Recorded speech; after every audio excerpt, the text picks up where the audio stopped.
Ces douleurs, en fait, sont assez banales dans la population générale. Et le diagnostic de spondylarthrite est souvent porté très très tardivement. On considère qu'il faut habituellement 7 ans avant que le diagnostic de spondylarthrite soit porté.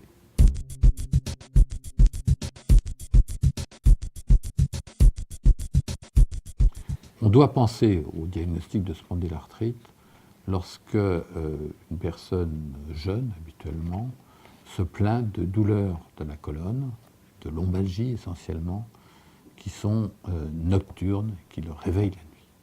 C'est certainement le maître symptôme. On parle beaucoup des douleurs sacro-iliaques dans cette maladie. Les douleurs sacro-iliaques, c'est des douleurs qui surviennent sur le plan anatomique, entre le sacrum et le bassin, c'est-à-dire en fait des douleurs en pleine fesse. C'est ça qu'il faut retenir comme localisation. C'est la douleur dans les fesses qui fait mal et qui fait mal la nuit.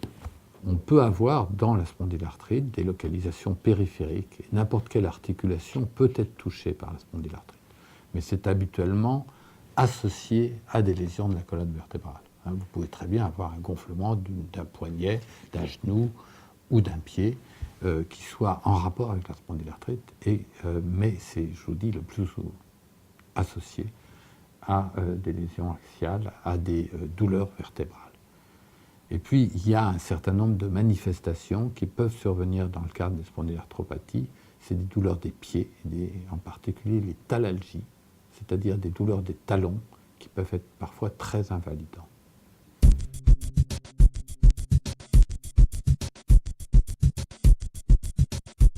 Pour faire un diagnostic de spondylarthrite, on a d'un côté toute l'imagerie et de l'autre côté des examens biologiques. Les examens biologiques, ça va du plus simple, qui est simplement les signes d'inflammation, avec une vitesse de sédimentation augmentée. C'est vraiment un des marqueurs de l'inflammation, qui est souvent le cas dans la spondylarthrite. C'est déjà un élément d'orientation.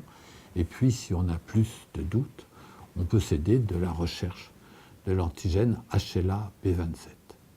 Alors, beaucoup de gens ont parlé, ont attaché de l'importance à l'antigène HLA-B27. Je dois dire que pour nous, c'est un examen qui va nous aider un peu dans le diagnostic, mais surtout, il faut savoir que ce n'est pas un examen formel.